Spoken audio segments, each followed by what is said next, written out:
Mariners lose 12-3. They are swept by the Texas Rangers. They fall to 8.5 games back, 9.5 games back, excuse me, of the division lead. They're now 29-30 on the season, and they've lost the first 3 games of this road trip. So that silence you heard there at the beginning was not performance art. It's literally just me. I don't know what to say. This is a rare thing for me because I love to talk. I really do. I don't know what to say. Usually, how these go is when there's a loss, we talk about the positives that we saw, taking a positive and then moving into the negative.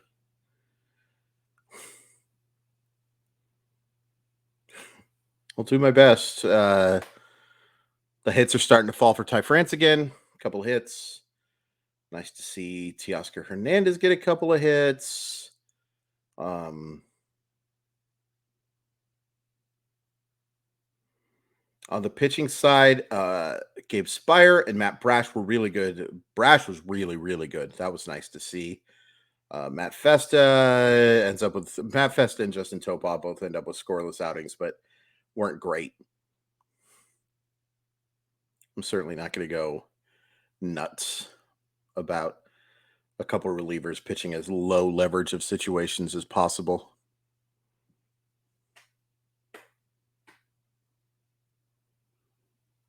Okay. Bryce Miller was terrible. And the network that advertises the Mariners kind of tried to tell me that he wasn't terrible, and they are incorrect. And they should not be taken seriously, with a few exceptions. There's a couple of guys there that know what they're talking about. That graphic suggesting that it was bad luck for Bryce Miller early on is absolute nonsense. Way too much of the play today. Way too much. And now this is 2 straight clunkers. This is a guy who is now seen as ERA. Flawed stat. Flawed stat.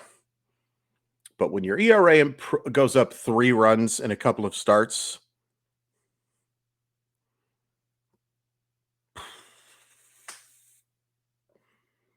just awful.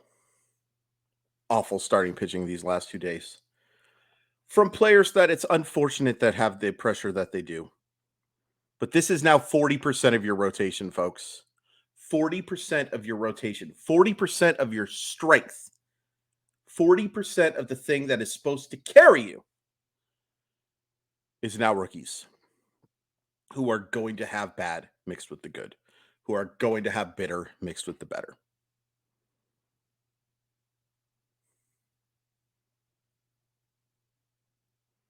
Just did not fool them whatsoever. Were there some dinks and dunks in that first inning? Sure. Everything after that, especially after that. And he created that traffic too. He had terrible command today.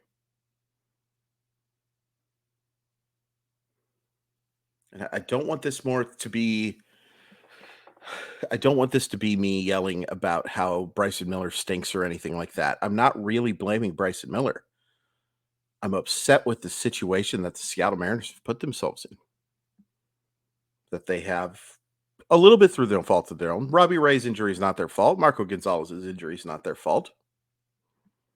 Chris Flexen not being a usable option in the starting rotation is not necessarily their fault. But, however,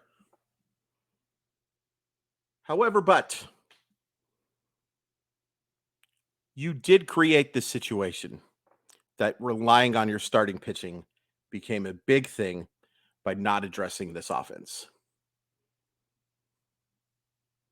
And they were bad again today.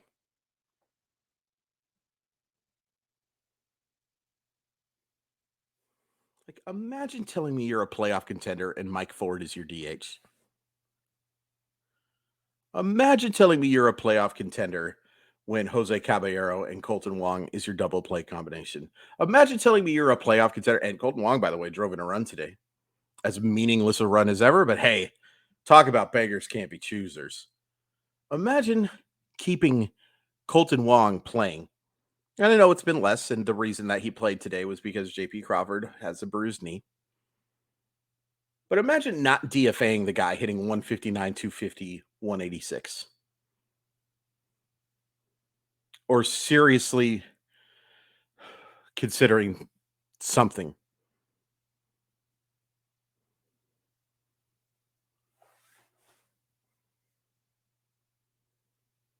And the good guys today were bad too.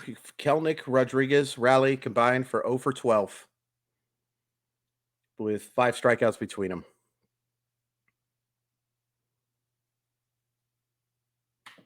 So here's my question. And it's rhetorical, but it's also not. What do you do? And I'm asking you, I'm asking fans of the Seattle Mariners, I'm asking the players on the Seattle Mariners, but I'm really asking Justin Hollander, Jerry Dipoto, and John Stanton, what do you do? Because you know what? I don't have an answer. We've talked over the last few weeks, or last few games, excuse me, that there's really not a great option right now. There are not a lot of bats available.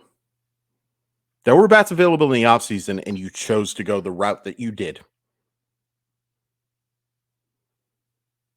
And based on about the 40% mark of the season, it's failed. 29-30 is failure for this baseball team. You had expectations and you have failed. So what are you going to do about it? What are you going to do about it? Because this isn't good enough.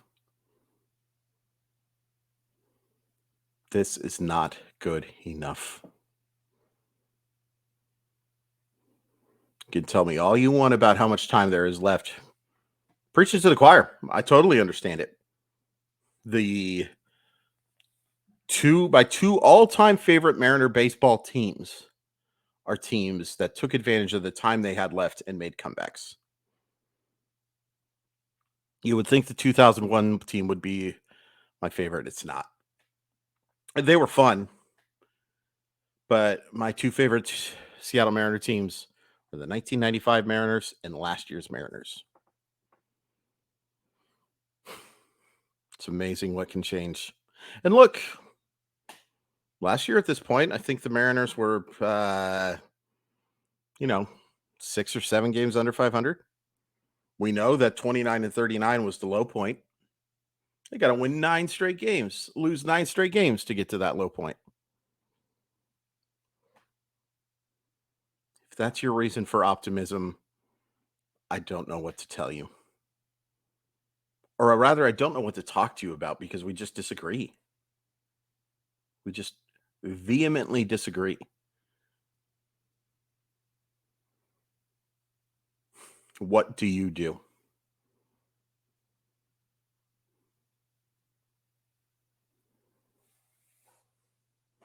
I mean, how can you watch that series against Texas and think that the Seattle Mariners are as good a baseball team right now? How could you? How could you possibly? This isn't a prisoner of the moment thing either. The Rangers are 18 games over 500. The Mariners are 1 game under 500.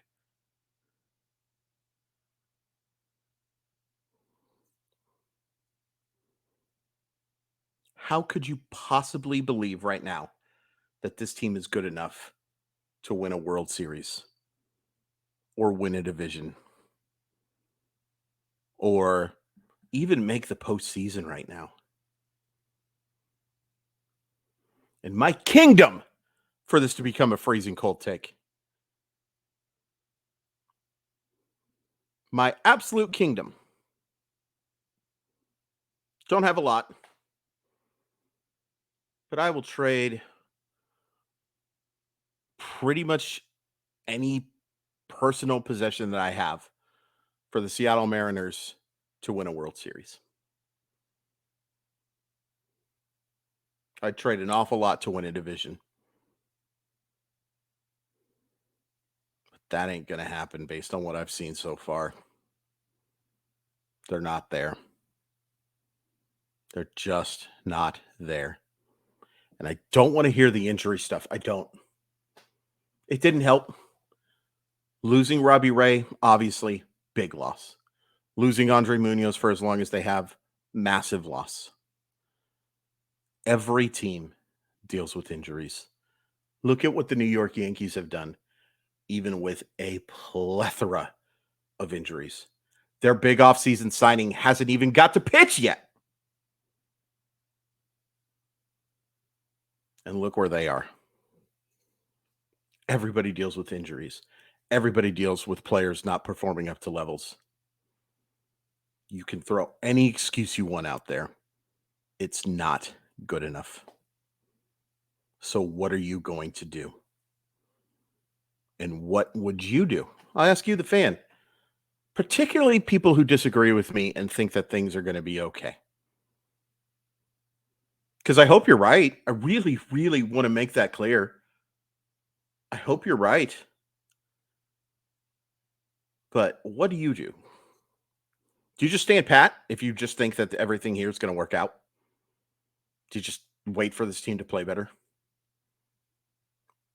Do you think the process has been so good this year that the results are going to come? It's an interesting thought process, person, but I think you're crazy. I think you're nuttier than squirrel turds.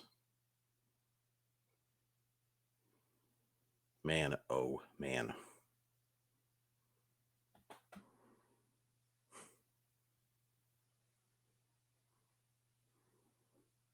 I mean, I'm just looking at this roster. And yeah, they should be better. Yeah, absolutely should be better.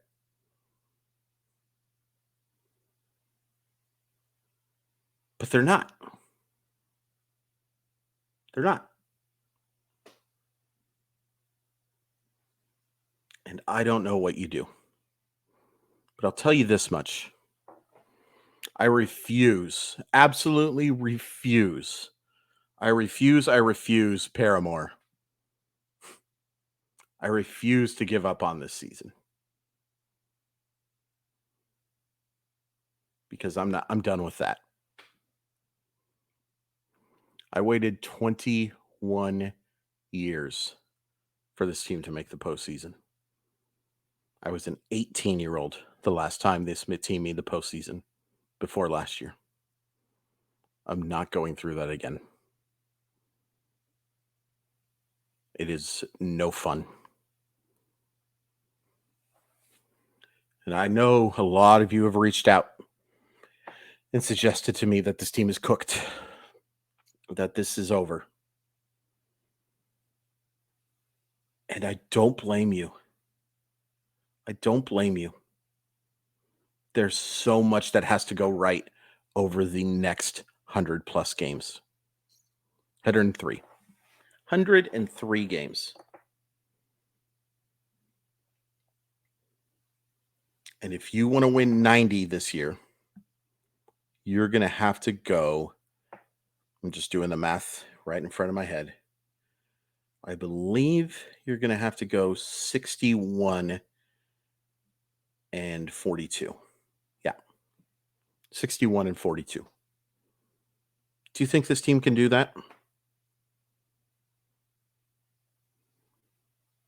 I don't know. I really hope so. Because I do think it's going to take 90 to get one of these final wildcard spots. Division? Did somebody say division?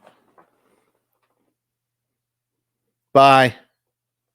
That's gone. That's done. That's not happening. That wasn't happening, in my opinion, before the series started. And it's mostly because I think the Houston Astros are just a much better team. But now you got two teams in front of you who are really good. It is going to take a massive collapse from Texas and Houston just being bit, bit, bit, bit, bit by injuries. And Texas too. But this team's going to get Jacob deGrom back at some point and going to make a trade for the bullpen help. What are the Mariners going to do? What can they realistically do? What should they realistically do? Jonathan India, by all accounts, not available. That was my number one target. Tim Anderson doesn't sound like he's available right now. Cross him off the list. Nico Horner doesn't sound like he's available. Cross him off the list. I think now you really got to consider a trade for a starting pitcher as well. Some of this depends a little bit on when Marco's going to come back. But relying on Marco as your fourth or fifth starter is, for a playoff team, it's a little dangerous. Especially now with an injury.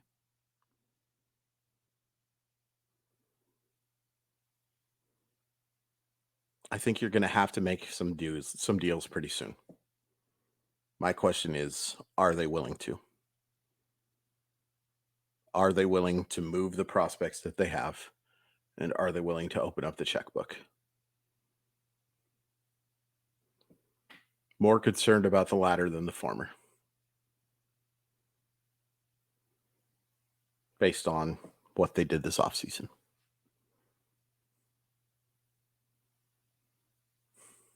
I don't know. I don't know what else to say.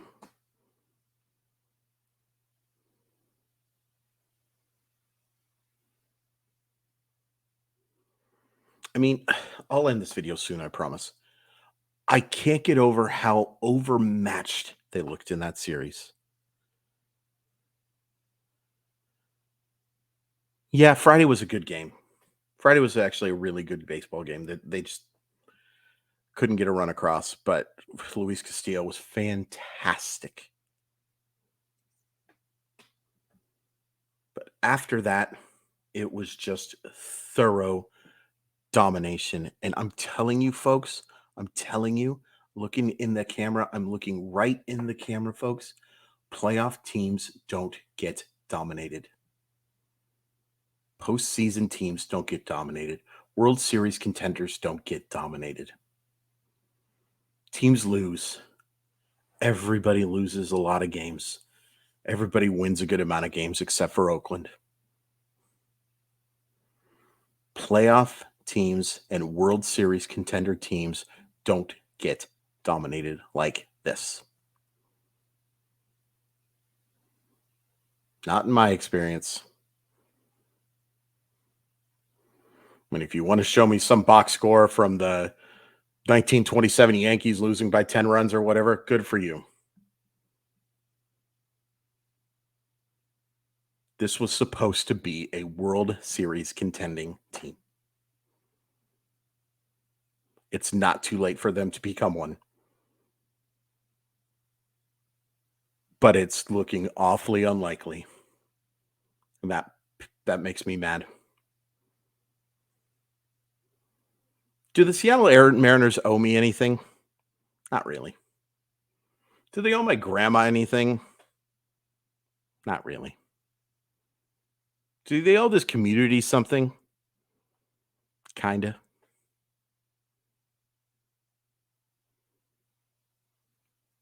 But I was told that this was a team with depth. I was told that this was a team that was serious about competing for a division and then an American League pennant and then a World Series title. You see that? So, now what? Now what do you do? I want to know.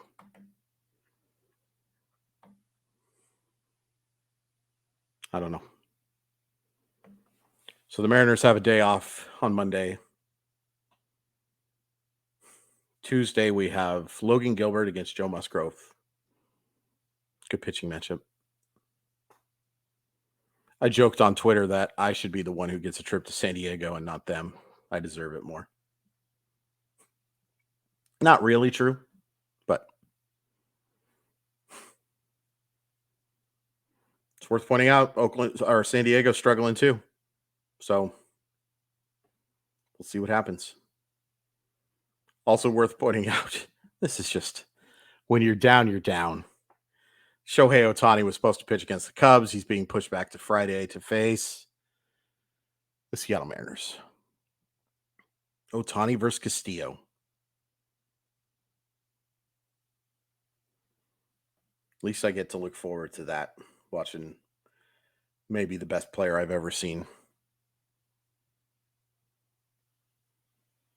I don't know. All I'll say is thank you guys for watching.